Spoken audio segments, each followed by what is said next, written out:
की कमी से होने वाले रोग, विटामिन की कमी से होने वाले रोग तथा उसके स्रोत। विटामिन ए की कमी का रासायनिक नाम है रेटिनॉल। विटामिन बी 1 का रासायनिक नाम है थायमिन। विटामिन बी 2 का रासायनिक नाम है राइबोफ्लेविन। विटामिन बी 3 का रासायनिक नाम है निकोलोनेमाइड या नियासिन। विटामिन बी 5 पेंटोथेनिक्स अम्ल। Vitamin B 6 pyridoxine. Vitamin B 7 biotin. Vitamin B 11 folic अम्ल। Vitamin B 12 cyanocobalamin. Vitamin C ascorbic acid. Vitamin D calciferol. Vitamin E tocopherol. Vitamin K phylloquinone. ये vitamin के रासायनिक नाम है। अब हम विटामिन की कमी से होने वाले रोग। विटामिन ए की कमी से होने वाला रोग है रतौंधी, संक्रमणों का खतरा, जीरो थैलेमिया। इसका स्रोत है, विटामिन ए का स्रोत है दूध, अंडा, पनीर, हरी सब्जी, साग, मछली युक्त तेल। विटामिन बी, इसकी कमी से बैरी बैरी रोग होता है। 1 मिनट। इसकी कमी से बैरी बैरी रोग होता है। इसका रासायनिक नाम थायमिन है। इसके मुख्य स्रोत है मूंगफली, तिल, सूखा मिर्च, बिना घुली दाल, यकृत, अंडा एवं सब्जियां। विटामिन बी 2 राइबोफ्लेविन, त्वचा का फटना, आंखों पर का लाल होना, जीवा का फटना, खमीर, कलेजी, मांस, हरी सब्जियां, दूध आदि इसके स्रोत हैं। विटामिन बी 3 निकोटीनेमाइड या नियासिन, पेलेग्रा, इससे पेलेग्रा त्वचा दाद या फोडी सिंड्रोम होता है। मांस, मूंगफली, आलू, टमाटर, पत्ती वाली सब्जियां इसके मुख्य स्रोत है। विटामिन बी 5 पेंटोथेनिक अम्ल, सफ़ेद बाल, सफ़ेद होना, मंद बुद्धि होना आदि इसके लक्षण हैं। इसकी कमी से रोग होते हैं और इसके इसके स्रोत हैं मांस, दूध, मूंगफली, गन्ना, टमाटर।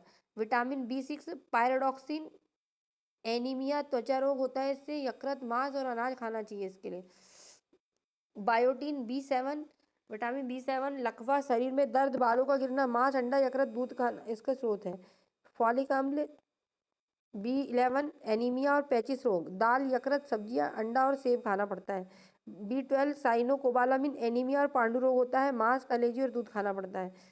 इसके स्रोत है vitamin C ascorbic acid, scurvy, मसूड़ों का फूलना, इससे इसकी कमी से होता है रोग। और नींबू, संतरा, नारंगी, टमाटर, खट्टे पदार्थ, मिर्च, अंकुरित अनाज आदि खाना पड़ता है। इसके स्रोत होते हैं कैल्सीफेरॉल। विटामिन डी का रासायनिक नाम है रिकेट्स, बच्चों में ऑस्टियोमेलेसिया, वयस्क में होता है। मछली का तेल, मछली, यकृत, तेल और दूध, अंडे खाने पड़ते हैं विटामिन डी के लिए, और धूप लेनी पड़ती है।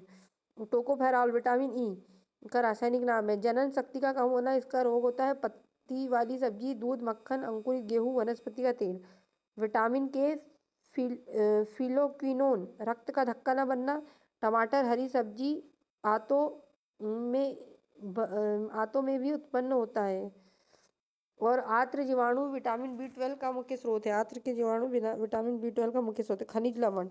अब 5वां पॉइंट, खनिज लवण। मुख्य खनिज, मनुष्य खनिज भूमि से प्राप्त न करके भोजन के रूप में ग्रहण करता है। ये शरीर के उपापचयी क्रियाओं को नियंत्रित करता है। गर्भवती स्त्रियों को प्रायः कैल्शियम और आयरन की कमी हो जाती है। हमारे शरीर में लगभग 15 प्रकार से अधिक खनिज लवण अलग अलग रूपों में पाए जाते हैं। शरीर में कुल वजन का 4 से 5% होते हैं खनिज लवण। महत्वपूर्ण खनिज पदार्थ तथा उनके प्रकार। अब खनिज पढ़ेंगे, उनका दैनिक मात्रा, मुख्य स्रोत और प्रकार। सोडियम, सोडियम क्लोराइड के रूप में 2 से 5 ग्राम दैनिक मात्रा चाहिए इसकी। मुख्य स्रोत है साधारण नमक, मछली, मांस, अंडे, दूध। और इसका प्रकार यह सामान्यतः कोशिका बाह्य द्रव्य में धनायन के रूप में होता है तथा निम्न कार्यों से संबंध है। पेशियों का संकुचन, तंत्रिका आवेग का संचरण, शरीर के धनात्मक विद्युत अपघटन, संतुलन बनाए रखना इसका कार्य है। अब आएगा पोटेशियम। 1 ग्राम चाहिए दैनिक मात्रा इसकी डेली। लगभग सभी खाद्य पदार्थों में होता है यह पोटेशियम। कोशिका द्रव्य, इसके प्रकार के सामान्यतः कोशिका द्रव्य के धनायन के रूप में पाया जाता है। यह निम्न अभिक्रियाओं के लिए आवश्यक है। कोशिका में होने वाले अनेक रासायनिक क्रियाएं, पेशीय संकुचन, तंत्रिका आवेग का संचरण, शरीर में विद्युत अपघटन संतुलन बनाए रखना इसका कार्य है। कैल्शियम लगभग 1.5 ग्राम डेली चाहिए होता है, 1.2 ग्राम चाहिए होता है डेली। दूध, पनीर, अंडे, चना, हरी सब्जी, साबुत अन्न, रागी, मछली में पाया जाता है। यह विटामिन के साथ हड्डियों एवं दांतों को दृढ़ता प्रदान करता है। रुधिर के स्पंदन में भूमिका निभाता है। पेशी संकुचन प्रक्रिया में संबंध है इसका। फास्फोरस ये भी लगभग 1.2 ग्राम चाहिए डेली। दूध, पनीर, हरी पत्तेदार सब्जियां, बाजरा, रागी, गिरी, जई, आटा, कलेजी तथा गुर्दों के द्वारा इसको ले सकते हैं। और कैल्शियम के से संबंध होकर दांतों एवं हड्डियों को दृढ़ता प्रदान करता है। यह शरीर के तरल पदार्थों को संरचनात्मक संतुलन बनाए रखने में भी सहायक है। लौह 25 ग्राम बालक में, महिलाओं में 35 ग्राम बालिकाओं में चाहिए। तो बालकों में कलेजी, गुर्दे, अंडे का पीतक, चोकर युक्त आटे की रोटी, बाजरा, रागी, सेब, केला, पालक व अन्य हरी सब्जियों व गुड़ में पाया जाता है। लोहा लाल रुधिर कणिकाओं में हीमोग्लोबिन बनाने के लिए आवश्यक है। यह ऊतक के ऑक्सीकरण के लिए भी आवश्यक है।